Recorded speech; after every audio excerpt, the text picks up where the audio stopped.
My name is Hafiz Kassar Saeed and I am cybersecurity consultant serving in Saudi market since 2008, and since 6 years I am dedicated to cybersecurity domain especially. The purpose of starting this series is to share knowledge with you, what I have taken from the market in cybersecurity domain, and the cybersecurity framework. What we will be following is NCA's ECC framework, Essential Cybersecurity Controls. I believe every one of you will be aware about or is familiar with this slide, building a cybersecurity program. And under ECC framework, we have 5 main domains, and every domain have further subdomains. So we shall be covering one topic in every session. So today we have the first topic, which is cybersecurity strategy. All right. So let's begin with the definition. What is cybersecurity strategy? It is all about a plan you develop to reduce cyber risks and protect sensitive assets which you have online. All right. And then what are the key components? The main component is defining the goals. And then you draft the policies and procedures and you implement them on technologies. What is the purpose to do? It is to safeguard against unauthorized access, data breaches, and other cyber risks. And the third point under the definition is how you respond to incidents and how you recover your organization from any incident. Okay, so this is by definition.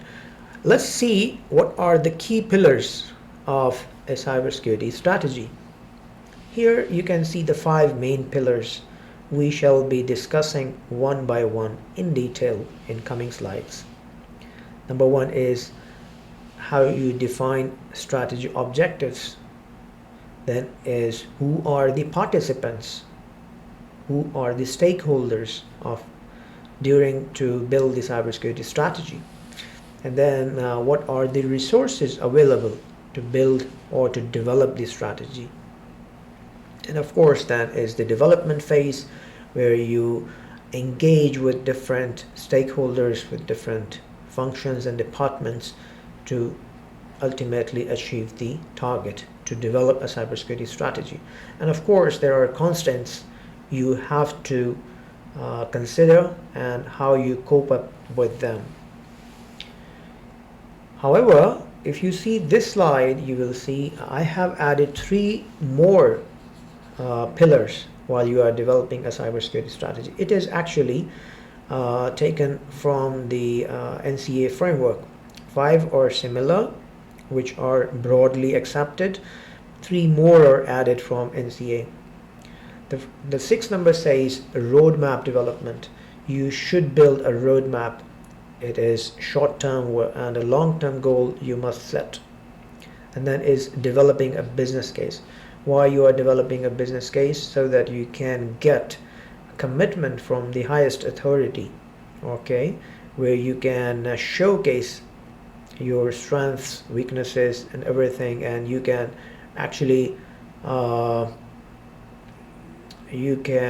justify which projects you are going to take initiatives, and you need budget for them, right? You need resources to execute those projects. And then NCA says you should also review the strategy. All these 8 areas, key pillars, we shall be discussing one by one. Let's begin with the first one, which is cybersecurity strategy objectives. The foremost is your strategy should be aligned with the business. If business is saying something different and your strategy have no alignment with the business, your strategy will not work. If your cybersecurity appetite risk is different than the organizations, so it will not work. right? And then is the main objective is effective risk management. This is the main objective of the cybersecurity strategy, right? So risk treatment, risk assessment, everything, the whole cycle of the risk management, it should be actually implemented. And then is the third point, it is an objective, that the performance measurement. Objectives should be SMART. What is SMART? SMART is specific, it should be measurable, it should be achievable, it should be relevant, and it should be time related. It should be linked with the KPIs of the individuals who are serving on the cybersecurity program. And then of course is the assured process integration. All the processes, business processes which you build, they should be integrated very well. So these are few of the strategy objectives. Based on your own environment, you can define more objectives accordingly. All right, so the next main key pillar is strategy participants. The most important participant while you are building a cybersecurity strategy is the board of directors.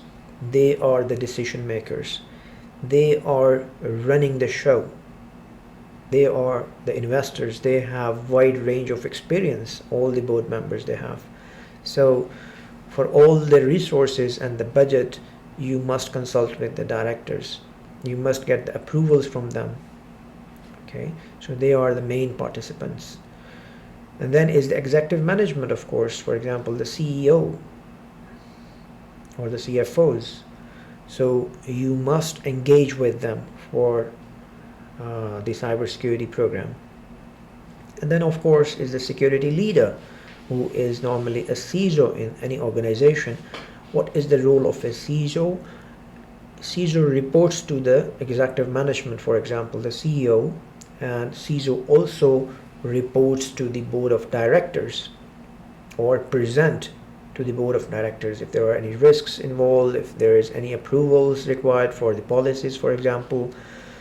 And then of course CISO also lead his or her team, security team. Maybe they are serving on different tasks, they have different deliverables, roles and responsibilities. And then of course the business leaders, number 5. Who are business leaders? They are taken from different departments, from different functions. For example, if you are going to build a cybersecurity steering committee, which is the core of this program, and all the members will be taken from different functions, just to engage with them, of course. And then risk and compliance department, they will be part of it. And of course one of the team IT director member will be taken in the steering committee. So these are all the cybersecurity participants, strategy participants. They should be engaged. Okay, as a cybersecurity leader, as a cybersecurity consultant, if you are going to build a cybersecurity strategy, you must engage with them. And then the key pillar is strategy resources. Okay, so before developing a cybersecurity strategy, you must execute, you must perform risk assessments. You should know what are the risks involved in the organization. Based on those risks, based on the entries in the risk register, you will build your cybersecurity strategy. And threat assessments, very important. Unless you have those assessments in hand, you cannot build the cybersecurity strategy. You cannot build a roadmap. You cannot decide which items should be taken care first. Okay, of course you'll be having short-term and long-term goals in your roadmap. So this is very important. The basics, prerequisites. And then the policies and procedures And the standards and guidelines, they are very important. They should be ready, they should be drafted, especially the policies. They should be drafted well enough, and they should be approved by the board. Similarly, all other resources, for example, vulnerability assessments, very important. They should be done at least once before you are building the cybersecurity strategy. Of course, afterwards you will decide at what periodic level it should be executed, especially vulnerability assessments on quarterly basis, on monthly basis, 6-month basis. It depends on your organization. Okay, and then of course the penetration tests and all that, if you are publishing any applications from your DMZ. So these are all the resources.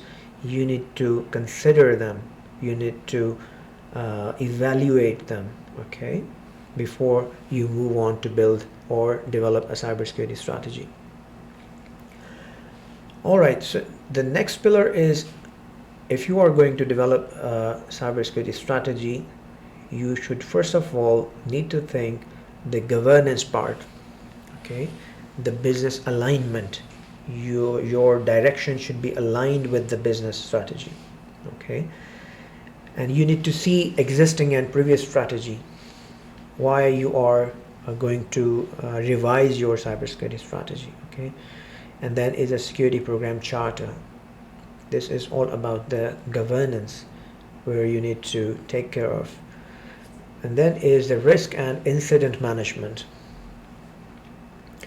This area is so much important that the risk assessments or the risk register and risk treatment decision records, they are pretty much important. Of course, in good organizations, risk and compliance departments, they work separately, but they actually work in alignment with the cybersecurity function. And then the audit department, not only risk and compliance, ARC, audit, risk and compliance. Audit function is also working closely with the cybersecurity function. So internal audits and external audits, they actually reveal a lot information, and they help you while you are building the cybersecurity strategy or you are going to revise it. And then is the security incident response program and playbooks. First you draft the incident response plan, you build a team, and you assign the roles and responsibilities, and there's too much detail in it, okay. And then you actually make rehearsals that if really the incident happens, how you will respond to the situation and how you will get recovered from it. That's very important. And then security incident records, they are very important. If you have any local regulatory body in your country, then of course you have to report them that this incident has happened in our organizations, so they can release an email to all the organizations that this is happening in one of the organizations in this country, so please be aware. And then is the third party risks. If you are dealing with third parties, of course you will have to follow any framework which deals with third party controls. And then is the policy awareness and continuity, very important if you are building a cybersecurity strategy. First of all, of course, is the policy, and then procedure, standards, controls, and guidelines. Okay, you have to draft them. Not only to draft them, actually you must implement them. Building a policy is not anything big. Actually, you must implement them in a true essence. And then is the business continuity and disaster recovery program. These are two different items. How you will respond to incidents, and the other is the disaster recovery program. That is actually a backup of your current data center site. Okay. And then very important is the security awareness and training program. It should be part of your strategy. Without it, your security is only one click away. if your users, they don't know where to click and where not, there is no security actually if they are not aware about. So you must run an awareness security program in your organization, and you must apply the cybersecurity controls in your IT projects, in your software development. Any project in IT projects is very important. And then the next slide in continuation with it is the roles and responsibilities. You must define the roles, the job descriptions of every team member in cybersecurity function in the department charter documents, policy documents. Roles and responsibilities, they must be defined. They must be linked with the KPIs. Okay, everyone should be held responsible for their assigned tasks. And then is establishing communications and reporting. There are board of directors meetings who will be representing from cybersecurity function to the board. Okay, there can be ARC members, audit risk and compliance team. There can be a CISO. Okay, the steering committee meetings, it's very important. Who are the members of the steering committee? They are taken from various departments, from IT, from cybersecurity, from ARC, CEO. It depends on your internal culture. And then is the security awareness team. Okay, security advisors. This is all about the communication. You have to develop the communication protocols and the communication, the timelines, that at what interval you shall be having interaction with them. And of course, a very important point is obtaining management commitment.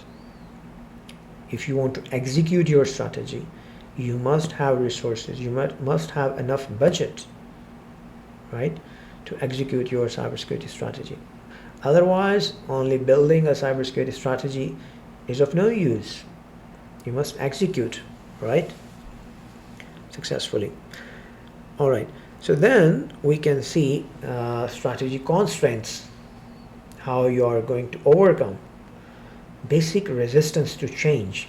If you are going to implement something, for example, if you are going to implement MFA, or if you are going to block USB, there will be resistance. People will say, why you are doing this? You will convince them, you will communicate with them, you will educate them that this is important for your security and for the organization as well. And of course, you have to cultivate the culture. You have to educate the users. And then is the budget and cost. The security strategist must determine with a high degree of precision all of the hard and soft costs associated with each element of a strategy. Budgeting and costing is very important. You must check first that how much budget is available, and then of course you shall be building the strategy and also the other related factors you shall be considering, right? And then is the legal and regulatory obligations. Of course, the constraints, there are, for example, if you are in a country where you have different regulatory bodies, so you need to decide which one to follow. All right. So these are particular constraints which you need to consider. Maybe in your own scenario, different scenario, you have different constraints, so you need to consider them. Then is cybersecurity strategy roadmap. This is 6 months to 1 year roadmap. You need to see which items should be implemented first, okay, which can be implemented immediately to improve your security posture. All right, and of course a long-term roadmap definitely you shall be building, which can be of 3 to 5 years, okay, but especially the short-term roadmap should be immediately executed. All right, so the next point is 10 steps to cybersecurity. I'm just giving you an example. You can copy them, you can add more points as per your own organizational environment. And these points can also help you to build a business case. Okay. So the number one is cybersecurity risk management regime. How to mitigate the risk is by definition of cybersecurity, as we saw in slide 1, right? So the main purpose is to mitigate the risks, establish a governance framework, enable and support risk management across the organization, determine your risk appetite, decide on the level of risk the organization is prepared to tolerate and communicate it. If your organization can tolerate that in case of worst scenario, in earthquake or in floods, blah blah, if your organization says, okay, we can accept the risk if there is any such scenario happens, so we can suffer from it, so fine, there is no need for the disaster recovery plan. But if your organization says no, we cannot afford it, then definitely you need to think about the disaster recovery plans. Then is to maintain the board's engagement with cyber risks. The leader from cybersecurity function, if they are representing to the board, they should actually make them aware about the risks involved in the organization. And then is produce supporting risk management policies. It has a different risk management policy which should be actually created and reviewed and approved. And then is adopt a life cycle approach. Risk management has its own life cycle, so you must consider it. And then let's move on to the second point, which is secure configuration. Develop corporate policies to update and patch systems. Very, very important. If you are not following the patching policy, so your security is at risk, honestly. Then create and maintain hardware and software inventories.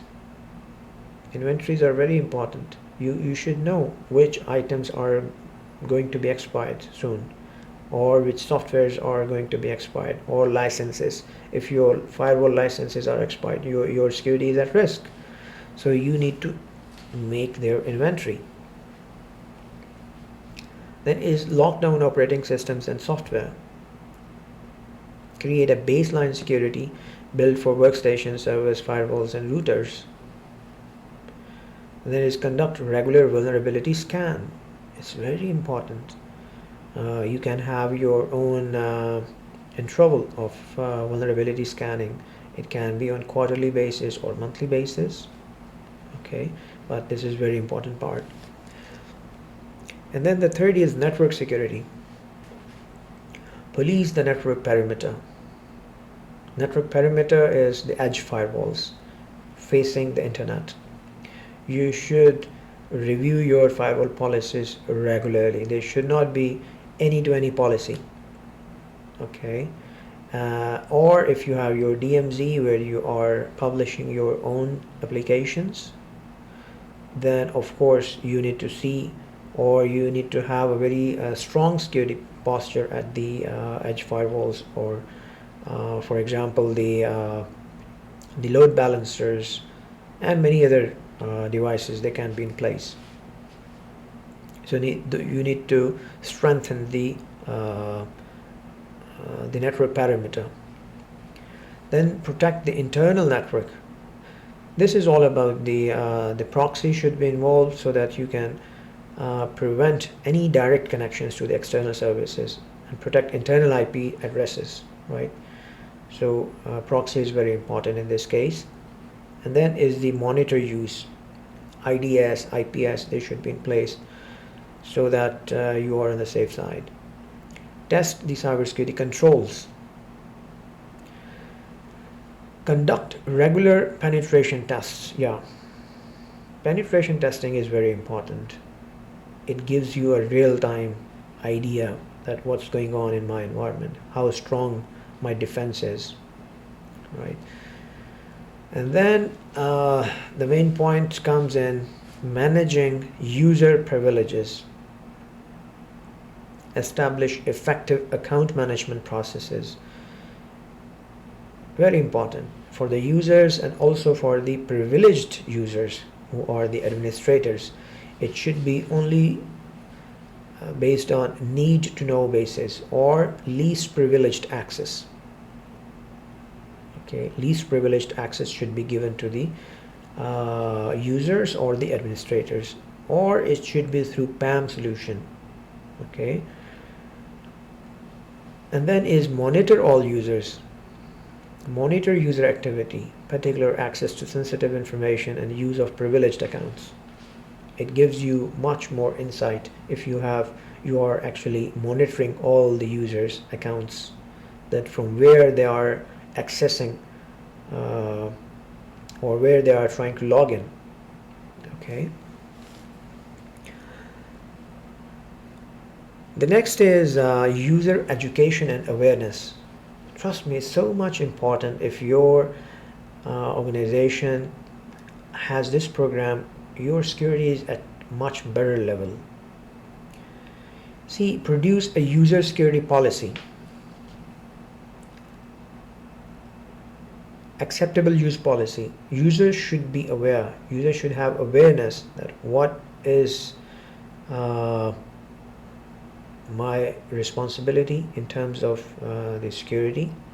Okay, which sites he or she can access, which cannot. So they should have enough information. And then is establish a staff induction process. Whenever new people are joining, they should be given a training, or they or HR should get a contract signed with them, okay, in terms of cybersecurity, that how they shall be dealing with the information, what they will have during their stay in the organization. And then is maintain user awareness of the threats. All users should receive regular refresher training. Very important. That's why I'm saying cybersecurity awareness training program should cover every user in the organization, from top to down, from board members to the end user who has email address minimum. And then is the incident management. Obtain senior management approval and backing. It's very important. And then is establish an incident response and disaster recovery capability. Of course, once you develop incident response plan and you make rehearsal of it, and you see how good it is if there is any incident happening, so how you will respond to the situation and how you will recover your organization from that incident. It should be developed actually along with the playbooks, along with the rehearsal plans. And the second is disaster recovery capability. Of course, if your organization needs this plan for disaster recovery plan, so you need to develop it. Of course, there are extra budget involved in it, so you need to get the approvals from the board, of course. And then is provide specialist training. This is very important. Unless you give training to your staff, they cannot respond to the critical situations, right? So it is pretty much important that you train your staff who are actually involved in the incident handling. And that is the malware prevention. The policies should definitely be drafted and approved, and then is the main point is your policies on the firewalls and the proxy servers, they should be implemented that no one can download executable files. Okay, if anyone needs it, they should contact IT department, and then they will of course buy those particular licenses or softwares for them, and then they will install it in a safer way. Number 8 is monitoring. Establish a monitoring strategy and supporting policies. Monitor all critical systems. Monitor network traffic. It is saying about the SIM solution. You must implement a SIM solution. It can be in-house or you can outsource to your partner firm.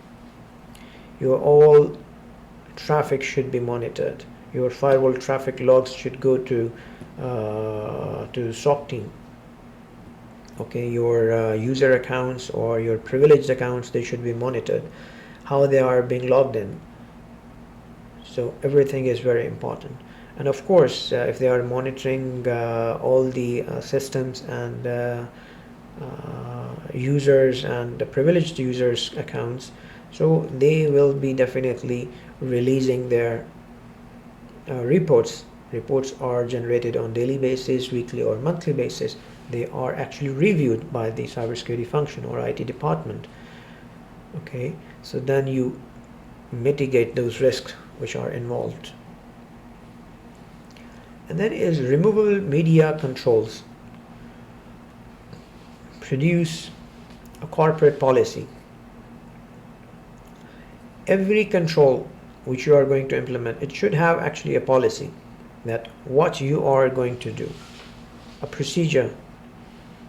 Okay, and then limit the use of removable media. Then is scan all removable media for malware. All clients should and hosts should automatically scan removable media. So in ideal situations, big organizations, they have very strict policy on using USB on the systems or removable media. They have actually banned it. Nobody can use it. This is the ideal situation. You need to maintain at any cost, honestly. And then is home and mobile working. Very important. Assess the risks and create a mobile working policy.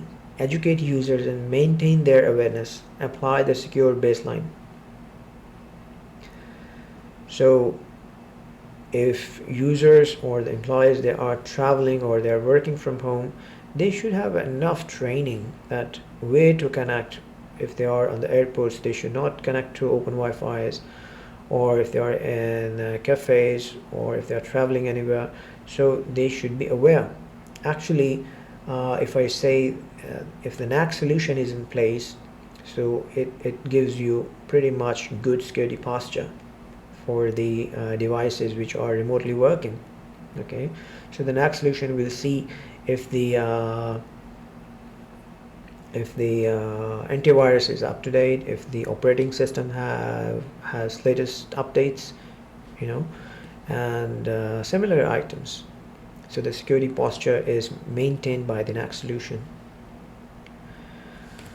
All right, so the last point is review the strategy.